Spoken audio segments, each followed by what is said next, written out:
What's up, idols? It's Cece Lesson 3. Welcome back to my channel. Thank you so much for clicking on this video. Y'all, okay, we gotta get into this story time. It's been a while. It's story time. Sorry for the older millennials out there. It's been a while since we did a story time on my channel. I am so sorry. There's been so much going on in Korea lately with insurrections and annoying streamers who just make us all look so bad, and even baby mama drama. So I've been distracted, but we are back with another story time. But if you guys do really like these story times and you want to hear even more of them, I do have a Patreon where I put the stories that I can't quite put on YouTube because they're NSFW, they'll get age restricted, they would have to be heavily censored if I want to put them on this platform. Like the story I did today. You go to a club, you hook up with a person, and then suddenly it gets real and deep and sad. And yeah, I will leave my Patreon linked below if you want to see more of that. But it was a story that made me laugh, it made me side-eye, and it made me get a little teary-eyed. So yeah, into this story time. Today's story comes from Belle. She did something that's, you know, I'm not gonna lie, when I was first reading this story, I was like, girl, that sounds reckless and beyond not safe. But towards the end, I guess I kind of understood why she did it. She was just curious, and she did it for our sake. She did it for the plot. She did a little experiment. So now we know the outcome of this experiment. And actually, as the story time progressed, it kind of reminded me of this documentary slash investigation that I saw on YouTube, and I'll get more into that later in the video. So first off, Belle is in her mid-30s, but she says she always gets carded because she definitely looks on the younger side of that. Like, a lot of people still find it hard to believe she's in her 30s, which I can relate. Like the other day, me and my boyfriend were going to get some wine. And in the UK, you have to be 18 to drink, but it's like they have this thing called Challenge 25. So if they think you look under 25, then they card you. So mind you, my boyfriend is 27, I'm 31. I got carded, but he didn't. So he asked to see my ID, I show him my ID, and he kind of had to do a double take. And I was like, is something wrong? He's like, such baby face. Oh my God. I was like, oh, thank you. So yeah, he was like 93. No way. Yeah. Way. Anywho, Belle still enjoys going out. She enjoys the nightlife. During her travels, she likes to compare and contrast nightlife from various countries to see how they differ, how safe she feels, the kind of music, the vibe, how big the night culture is, how small the nighttime life is, things like that. And what's crazy is this trip she was on was actually not just Korea specific. It was like a whole East Asian trip. She went to Japan, China, Taiwan, Thailand, and South Korea. I know Thailand isn't quite East Asia, it's Southeast Asia, but close enough. And she actually doesn't even follow my channel. Like, she didn't know anything about my channel. After what happened to her in this story, she looked it up online. Like, you're looking up YouTube videos, stories, articles, if something was similar, and that's how she found my channel and said, oh, I need to share what happened to me because this is crazy. So at this point, Belle is 1 week from the end of her trip in Korea, and Japan is the next and final stop. She went on this trip with 2 other friends, but they weren't so into nightlife. This was like her own solo project where she wanted to see what is nightlife like in China, in Taiwan, in Korea, in Japan, in Thailand. So she would go out alone and just see what happens. So she went out and she wasn't in the bar alone in Gangnam before a man approaches her. Mind you, before he came over, she was already kind of sitting there vibing to her music and her phone with her own drink that she bought herself. He immediately offered her a drink and she said, sure. So this cute guy comes over. She said he was dressed well enough. He smelled really nice. And she said, if she's being completely honest, she was just mostly relieved that he actually spoke English because so far she didn't really know anybody who did. And she knows like no Korean because remember, this isn't like a Korea specific trip. It's like several countries. She didn't really bother learning any Korean. So he asked her what she's doing here, how long she's here, where she lives, all that usual stuff. And she remembers thinking like, wow, one of the very first things you ask a stranger is if they live alone. That's what they do in horror movies, and you know to avoid that person. So anyway, when he came back with their drinks, she noticed something. She said the reason she likes to order clear drinks is because when something's been added to it, you can definitely see that it looks a lot more cloudy. She said it's not foolproof, but it's definitely harder to see if something's been added to your drink if you have a darker beverage, like something with a Coke or a spiced rum. She said something like a gin and lemonade, a dry martini, a mojito, or straight up alcohol raw in a glass. It makes it easier to see if somebody put something in your drink. So when he went to go claim their drinks, he made it seem like he had to go to the other end of the bar to get her drink for her. Like, oh, why is the bartender bringing it all the way over here?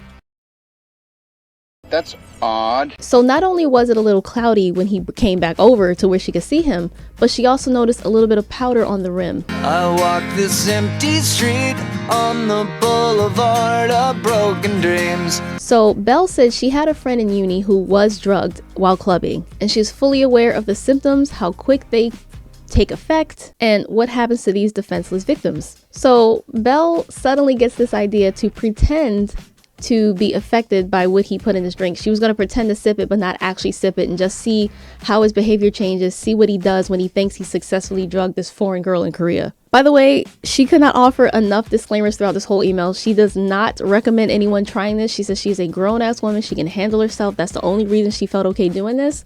But y'all shouldn't do this. So she said it was dark in the bar and she was like pretending to sip it, but she was actually like pouring out a little bit on the floor, which I guess if you kind of just hold it at your side and tilt it a little bit, it like seeps off of the rim of the glass and seeps onto the floor slowly. I don't know if that's how she did it. So, you know, they're cheersing and she says, oh, you should have a sip of mine. He's like, no. But then she's like, well, can I have a sip of yours? And he was all for it. He's drinking his drink. He lets her have a little bit of it. She's pretending to drink this drink with the powder on the rim, but pouring it on the floor when he's not looking. Or like while they're talking, sliding it down their side, like, That's crazy work. So it wasn't long before she started to act like she was really warm and dizzy and confused. She's also being more giggly, like, oh my gosh, like, woo. Suddenly it's so hot in here, what's going on? And she said when she started to make these symptoms appear, he started to get a lot closer to her and he was suddenly way more handsy. Like he didn't touch her before offering her this drink, but as soon as she appeared to be sipping this drink, he put his arm around her, he was rubbing her shoulder, rubbing her back, and getting way closer to her physical person. He was asking her if she was okay, if she needs some water, and it's so fucked up because, you know, on the outside, this looks like a really sweet, caring person. Like, oh no, this girl's not feeling well. Let me take care of her. But if you know what he did, it gives it a whole new context. So she says she doesn't feel good and she wants to go to the bathroom. So she makes her way towards the bathroom, kind of stumbling and playing the character. And homeboy did not leave her side. Like he walked her up to the bathroom door and waited outside. She said she was in there for like 15 minutes texting her friends about what was going on. And she honestly didn't expect him to still be out there when she was in the bathroom for like 15 minutes. He was camping outside though. As soon as she came out, he was there like, oh, are you okay? Do you feel better? How do you feel? So she had to get back into character like, oh shit, you're still here. So then he decided, oh, we should get you some air. He puts his arm around her and leads her outside of the club. So they're outside kind of standing there. She's still fanning herself. She's unsteady, eyes closed, like, oh man, I don't feel good. This is bad. So then she says, I want to go to a convenience store and get a bottle of water. So he says, okay, I'll take you. So Belle noticed that they walked past hella GS25s, 7-Elevens, and CUs. Those are all very common Korean stores on pretty much every block in Seoul. She said every time she would try to turn in, he would kind of like guide her away from the store. So there was one minute where she like stumbled too much, like, oh, but I really need to get some water right now. Still trying to play this character. And he leans her against the wall and they're near an alley. And that's when he tried to kiss her, but she had to like dodge him, which is why this is very dangerous because he could have done a whole lot worse and like actually forced himself on you there. And the whole time that they were walking through the streets while she's stumbling, he's like groping her, squeezing her, and grabbing her. So when she's like, why can't I get water? Like, why aren't you letting me get water? He tries to get her into a taxi. She resisted because he was still actively trying to get her in a taxi. And that's when she realized, okay, this is going on way too far. I need cut, scene, and cut. So she suddenly stood up on her own and was like, what are you doing? She decided to get her phone out and record him because like this is evidence. This is like, you on candy camera now. I caught you on candy camera. I got you on camera. You on candy camera now. Scary movie reference. He's like, oh, you feel better? That's amazing. She's like, no, why? What did you put in my drink? By the way, this is me holding the phone, pretending to, that's what this is. This hand means I'm recording. This is what she was doing, recording him. So naturally he's like, drink? I didn't put anything in your drink. And she's like, I saw the powder. I was pouring it on the floor. I know what you did. It was a cloudy beverage all of a sudden. You wouldn't even sip my drink. Oh, sorry. You wouldn't even sip my drink, but you wanted me to drink all of it by myself. What was it? What did you do? And after recording him and just questioning him, eventually he just started to walk away. She was trying to expose him now. She's like, oh, this going on TikTok. You know how long I've been waiting for this? Woo, I'm about to make a name for myself here. And she said she wasn't worried about her safety because there were so many people there, but if you know anything about Korean culture, people don't really intervene if you... So she does say that she also took a picture of the powder on her glass because she tried to make it seem like she was just gonna put it on a story like night out in Korea, woo woo. Takes a picture of their drinks, takes the powder is visible. She's telling him how he changed so much after he thought she consumed this powdered drink, how suddenly he started to touch her more and get handsy with her more, how he tried to kiss her and isolate her in an alley, trying to force her into a taxi as well. So naturally with all this going on, eventually a crowd does form, and it's in Gangnam. It's already a very crowded place, especially during the nighttime. And after a while of this, the police eventually notice, and you think, yay, the police is here, they're gonna save the day.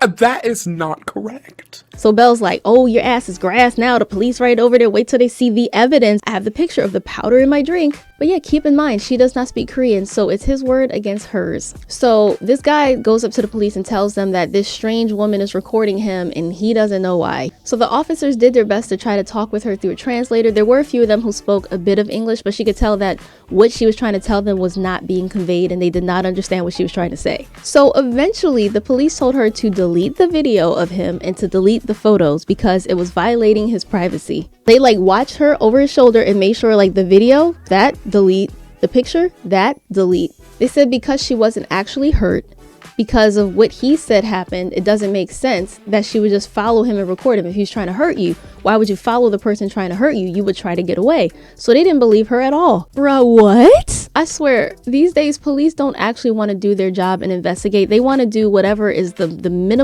most minimal paperwork, whatever's going to get them home the fastest, whatever's going to require the least amount of effort. Like, that is crazy. To immediately dismiss and not even try to investigate. Like, she had pictures of powder on her drink. She had video of it. Like, you could at least look into it, but they said, delete it. You're unharmed. You're fine. Go home. You too, sir. Go home.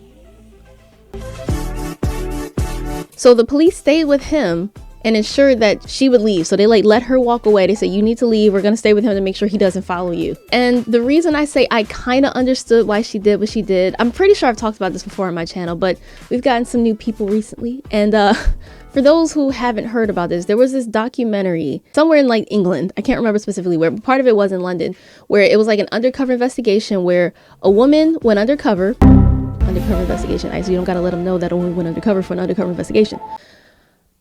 She was very heavily monitored. There was people around her, there was security around her and everything. There was a guy walking in front of her with like a camera behind him, like just walking, so that they could capture how people reacted to a drunk girl walking around stumbling by herself. So she was completely sober, by the way, but she pretended to be drunk to see what would happen if a woman is out alone at night and she's drunk. What's going to happen to her? And naturally, it did not take long before people started coming up to her and saying the most foul things. Are you lost, baby? Do you need help? You want to follow me? Do you want to come to my place? Do you want to drink some more? Things like that. And they're touching her. They're walking with her, taking pictures of her and stuff. And not that it should matter, but she wasn't even like overly revealed or anything like that. She had on like a coat, a knee-length skirt and some boots. Like it wasn't even, because I know a lot of people like to make excuses. Well, she was half dressed. They probably thought she was a hoe or something like that. People will find a million excuses to blame a woman for anything bad that happens to her instead of the person who did the bad. But whatever, that's not what this video is about. So then one guy took it so far that he just started walking with her. Like she's just stumbling by herself. Again, she's in character pretending to be drunk, but she knows that she's heavily being monitored. There's people around her, there's security, there's staff. They're going to protect her if shit hits the fan. So she's just stumbling, walking by herself like, oh God, what? And this dude's like, I'll come with you. I'll come with you. And she's ignoring him. She's not saying anything because she's pretending to be drunk. So she gets to her hotel room. He follows her into her hotel room, sits on her bed, and they have cameras in the hotel room and everything. And as soon as he sits there, she's like, what are you doing here? He was like, huh? She's like, why have you followed me to my room? I've given you no indication I wanted you here. Why are you in my room? He's like, we kissed? She's like, no, we're not going to kiss. You get out of my room. That was a bad accent. I'm sorry. I'm working on it. But he's like, can I get a kiss before I leave? She's like, get out of my, like, what? I've given you no indication that I wanted you in my hotel room. Why have you followed me to my hotel room? Like, what is wrong with you? So then he finally leaves after asking for a kiss on the way out, and she's shaking. She's like, oh my God, I'm so I'm shaking. Oh my God, that was terrifying. He followed me all the way here. Who does that? Like, naturally, you're in shock. So then they did another part where they were in London, like near Piccadilly Circus, where that's where like that big screen is, and you've probably seen videos there. Like it's massive. So this girl was walking around by herself, and they noticed a creep that they didn't notice until they went back to look at the footage they've captured and stuff in editing. And they realized there was this guy in a white button-up who kept being seen in various locations, like stalking her, like leaning on a wall, at a bus stop, following from behind her, walking across the street. He was just in many different frames, circling near her, getting closer to her. So in a way, while again, I do not recommend it in the slightest, but I can understand that curiosity when you will want to see how things happen, how you would be treated if people around you think you're in a state where you can't protect yourself, but you actually can protect yourself. And to see their face when you suddenly go, what are you doing? And suddenly you're sober and you're fine. And they're like, shit, I thought this was going to be easy to take advantage of another drunk or incapacitated girl. And I know men are victims of this as well. Like, it's not a competition, but we do know that women are far more likely to be victims of things like this, taken advantage of and then getting blamed for it later, or not being taken seriously. Why'd you drink that much? Why were you out alone? Why'd you leave your drink unattended? Why did you wear that? Why did you trust him? Why'd you tempt him? Why'd you go out in the first place? This is why we choose the bear. So yeah, Belle went back to her hotel room after that, stunned by the inaction of the police. And she's like, damn, like she said that left like a really bad taste in her mouth about Korea, but it's so unfortunate because she really liked her time up until then. She met a lot of cool people, had a lot of yummy food, had a lot of good drinks, had a lot of good memories and beautiful tourist sites and stuff, but she's like, just don't get in trouble here or don't need protecting here because they won't do anything to help you or protect you. And I feel like even in the States, there's a lot of situations where police don't interfere until you're already gone. We need to be more preventative and not reactive. But yeah, that's the tea. That's the story. That's what Belle did. She did it for the plot and now we got it. So let me know what you guys think about this, because again, don't try this, but I'm kind of glad she did too, because I'm curious. Like it was a very curious situation. Like what would they do if they thought they successfully drugged you? Like how would their behavior towards you change? Yeah, I hope you guys know what not to do to best prevent this from happening to you. And it's a shame that we have to do so much to prevent this stuff instead of doing more to tell the people, hey, don't drug women. Hey, don't follow them, don't stalk them, don't harass them, don't violate their space. Boundaries exist for a reason. But instead it has to be, hey, cover up, don't walk home alone, don't stay out too late, always have a buddy. The amount of stuff we have to do just to exist is exhausting. Anyway, thank you guys so much for watching. If you did, remember to like, comment, share, and subscribe, and I will see you guys next time. Annyeong.